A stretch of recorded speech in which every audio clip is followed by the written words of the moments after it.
ছেলের কলেজের বন্ধু সুমন বাড়িতে এসেছে। আমি চা নিয়ে গেলাম। সুমন আমাকে দেখে বলল, ভাবি, আপনি তো খুব সুন্দর।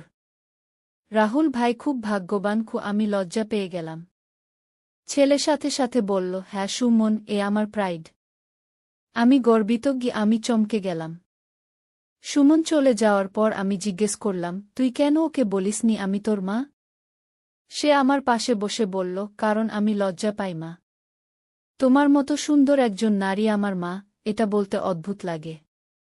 বরং মনে হয় তুমি আমার স্ত্রী গো। আমার মুখ গরম হয়ে গেল।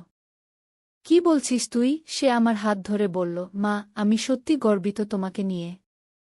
কিন্তু এই গর্বটা একজন স্বামীর গর্ব। আমি চাই সবাই তোমাকে আমার স্ত্রী হিসেবেই জানুক গো। আমি তোমাকে ভালোবাসি মা। তুমি আমার প্রাইড, আমার সব কিছু। আমাকে বিয়ে করো। আমি চাই সত্যিই সবার সামনে তোমাকে নিয়ে গর্ব করি স্বামী হিসেবে। কি তার চোখে অদ্ভুত দৃঢ়তা দেখলাম। এই গল্পটি সম্পূর্ণ শুনলে আপনাদের পানি অটোমেটিক বের হয়ে যাবে, সো যত দ্রুত সম্ভব হাতের কাছে টিস্যু নিয়ে বসে পড়ো। বিছানার চাদর যেন নষ্ট না হয় সেটা সম্পূর্ণ খেয়াল রাখার অনুরোধ জানিয়ে গল্পটি এখন শুরু করব। তার আগে সর্বশেষ অনুরোধ, দয়া করে এমন পানি বের করার গল্প নিয়মিত শুনতে আমাদের চ্যানেলটি সকলেই সাবস্ক্রাইব করুন। ধন্যবাদ। হ্যালো বন্ধুরা, আমার নাম প্রিয়াঙ্কা চক্রবর্তী। আমার বয়স ৩৫ বছর। আমার স্বামীর নাম রাজীব চক্রবর্তী, বয়স ৩৮ বছর। আমাদের 2 সন্তান, আর্যন আর তৃষা। আর্যন 18 বছর বয়সী, কলেজে পড়ে। তৃষা 10 বছর বয়সী, স্কুলে যায়। আর্যনের কলেজের বন্ধু সুমন প্রায়ই আমাদের বাড়িতে আসে। আজও এসেছে। আমি যখন চা নিয়ে গেলাম, সুমন আমাকে দেখে বলল, ভাবি, আপনি দেখতে তো অসাধারণ। আর্যন দা খুবই ভাগ্যবান। আমি কিছুটা বিব্রত হয়ে গেলাম। আর্যন সাথে সাথে বুক ফুলিয়ে বলল, হ্যাঁ সুমন, এ আমার প্রাইড। আমি খুবই গর্বিত। আমি অবাক হয়ে তার দিকে তাকালাম। সুমন চলে যাওয়ার পর আমি জিজ্ঞেস করলাম, তুই কেন ওকে বলিসনি আমি তোর মা? ভাবি, কেন বলিস? আর্যন আমার পাশে এসে বসল। তার মুখে একটা অদ্ভুত হাসি। কারণ মা, আমি একটু লজ্জা পাই। তোমার মতো একজন সুন্দর নারী আমার মা, এটা বলতে গেলে মনে হয় অন্যরা হয়তো বিশ্বাস করবে না। বরং মনে হয় তুমি আমার স্ত্রী গো। আমার গাল জ্বলে উঠল। কি সব বলছিস তুই আর্যন? আর্যন আমার হাত ধরে বলল, মা, আমি সত্যিই গর্বিত তোমাকে নিয়ে। কিন্তু এই গর্বটা যেন একজন স্বামীর গর্ব। আমি চাই সবাই তোমাকে আমার জীবনসঙ্গী হিসেবেই জানুক গো। মা, আমি তোমাকে অসম্ভব ভালোবাসি। তুমি আমার প্রাইড, আমার পৃথিবী। আমি চাই তোমাকে বিয়ে করতে। আমি চাই সত্যিই সবার সামনে তোমাকে নিয়ে গর্ব করতে, একজন স্বামী হিসেবে। কি তার চোখে এমন একটা দৃঢ়তা দেখলাম যা আমাকে হতভম্ব করে দিল। আমি তাকে সরিয়ে দিয়ে বললাম, আর্যন, তুই কি বলছিস? আমি তোর মা। কিন্তু আর্যন হাল ছাড়ল না। সে বলল, মা, আমি জানি এটা অস্বাভাবিক লাগছে। কিন্তু আমার মনের কথা বলতে গেলে, তোমাকে দেখলে আমার মনে যে অনুভূতি হয় সেটা একজন পুত্রের নয়। সেটা একজন পুরুষের। আমি জানি সমাজ আমাদের এই সম্পর্ক মেনে নেবে না। কিন্তু আমি তোমার জন্য যে কোনো কিছু করতে পারি। এমনকি এই বাড়ি, এই শহর ছেড়ে দূরে কোথাও চলে যেতে পারি। আর্যনের কথা শুনে আমার মাথা ঘুরছিল। আর্যন, তুই পাগল হয়ে গেছিস। আমি তোর মা। তোর বাবার স্ত্রী। তোর ছোট বোন তৃষার মা। তুই কি করে এমন কথা বলতে পারিস? আমি রেগে গিয়ে বললাম। কিন্তু আর্যন শান্ত গলায় বলল, মা, আমি জানি তুমি বিরক্ত হয়েছ। কিন্তু আমি সত্যি কথা বলেছি। আমি ভেবেচিন্তেই এই সিদ্ধান্ত নিয়েছি। আমি তোমাকে স্ত্রী হিসেবে পেতে চাই। আমি আর কিছু না বলে রান্নাঘরে চলে গেলাম। কিন্তু আর্যনের কথাগুলো আমার মাথায় ঘুরতে লাগল। সে আমার পিছু নিল। রান্নাঘরে এসে বলল, মা, তুমি রাগ করো না। আমি শুধু আমার মনের কথা বলেছি। আর্যন, এসব ভাবনা তোর মাথা থেকে বের করে দে। তুই আমার ছেলে। আমি তোর মা। এর বেশি কিছু নই। আমি দৃঢ় গলায় বললাম। কিন্তু আর্যন হাল ছাড়ল না। মা, তুমি কি কখনো ভেবে দেখেছ বাবার সাথে তোমার বয়সের পার্থক্য কত? বাবা তোমার থেকে 7 বছরের বড়। আর আমি তোমার থেকে মাত্র 17 বছরের ছোট। এটা তো খুব একটা বেশি পার্থক্য নয় গিয়ে। এসব কি বলছিস তুই? বয়সের পার্থক্য দিয়ে সম্পর্ক ঠিক করা হয় না। আমি তোর মা। তুই আমার পেট থেকে জন্মেছিস গিয়ে, আমি চিৎকার করে বললাম। আর্যন এবার কাছে এসে আমার কাঁধে হাত রাখল।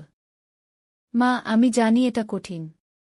কিন্তু আমি তোমাকে ছাড়া বাঁচতে পারব না। তুমি আমার জীবনের সব কিছু। আমি তার হাত সরিয়ে দিলাম। আর্যন, তুই কি জানিস তুই কি চাচ্ছিস?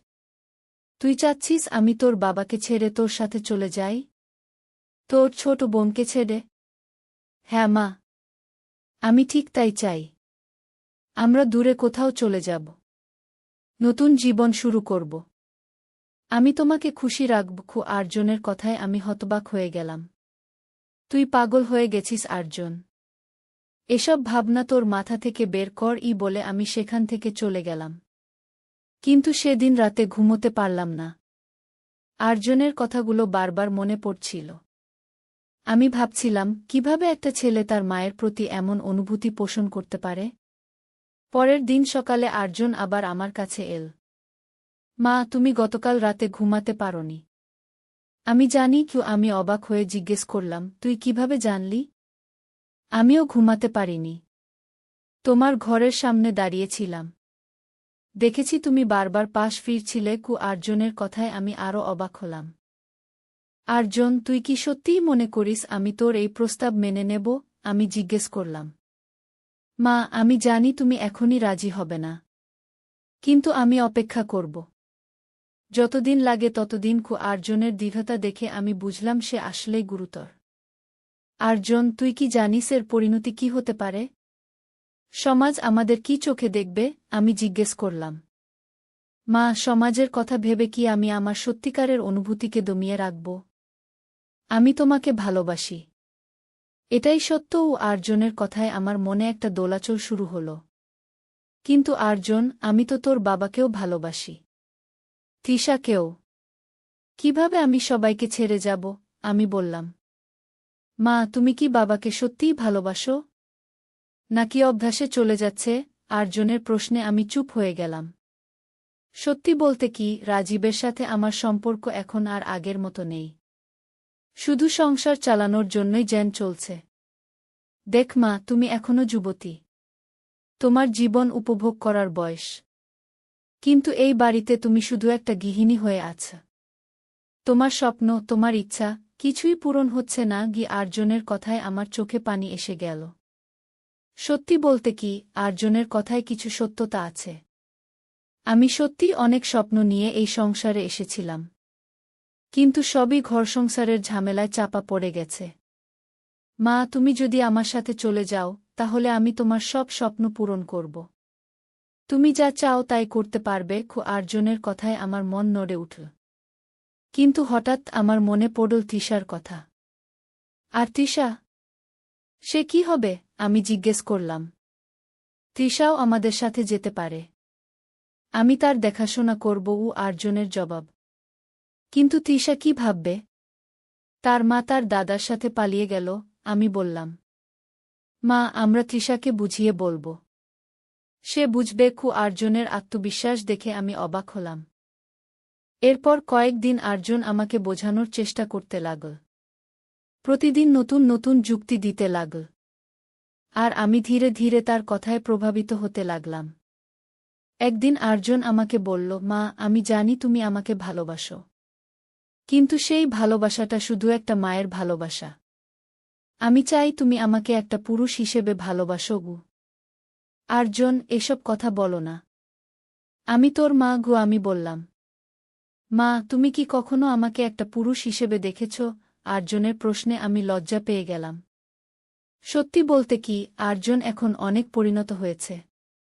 তার গড়ন, তার কথাবার্তা সবকিছুই একটা পূর্ণবয়স্ক পুরুষের মতো। মা, আমি তোমার জন্য কতটা পাগল জানো? আমি তোমাকে ছাড়া আর কোনো মেয়ের দিকে তাকাতে পারি না। কলেজের মেয়েরা আমাকে নিয়ে কত কিছু বলে।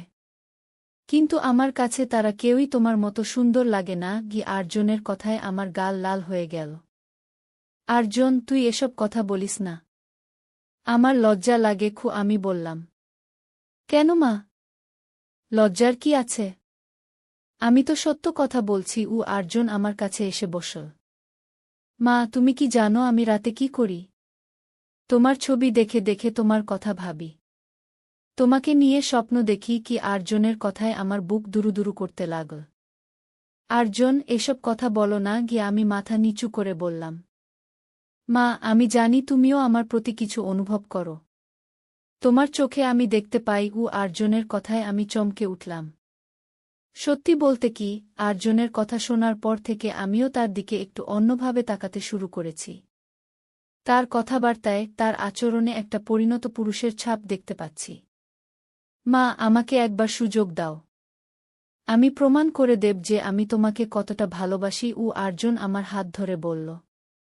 আমি হাত ছাড়িয়ে নিতে চেষ্টা করলাম, কিন্তু পারলাম না। আর্জনের স্পর্শে আমার মনে একটা অদ্ভুত অনুভূতি হচ্ছিল। আর্জন, ছাড় আমার হাত। আমি ধীরে বললাম। মা, তুমি কি আমার স্পর্শ অপছন্দ করো? আর্জনের প্রশ্নে আমি কিছু বলতে পারলাম না। সত্যি বলতে কি, আর্জনের স্পর্শ আমার অপছন্দ হচ্ছিল না। বরং একটা নতুন অনুভূতি হচ্ছিল। মা, তুমি নীরব থাকলে আমি বুঝে নেব তুমি রাজি। আর্জন বলল। না আর্জন, আমি রাজি নই। আমি বললাম, কিন্তু গলার আওয়াজ দুর্বল হয়ে গেল। মা, তোমার গলার আওয়াজ বলছে তুমি আসলে রাজি। আর্জন আমার আরও কাছে এসে বসল। আর্জনের এই আচরণে আমি ভয় পেয়ে গেলাম। আমি উঠে পড়লাম। আর্জন, আমি তোর বাবাকে সব বলে দেব। মা, তুমি বাবাকে বলতে পারো। কিন্তু আমি আমার সিদ্ধান্তে অটল। আর্জনের দৃঢ়তা দেখে আমি বুঝলাম সে সত্যিই গুরুতর। সেদিন রাতে আমি রাজীবকে সব বললাম। রাজীব প্রথমে বিশ্বাস করতে পারল না। তারপর রেগে গিয়ে আর্জনকে ডাকল। আর্জন, তুই কি করছিস? তোর মায়ের সাথে এমন আচরণ! রাজীব চিৎকার করে বলল। বাবা, আমি সত্য কথা বলেছি। আমি মাকে ভালোবাসি। আর্জন শান্ত গলায় বলল।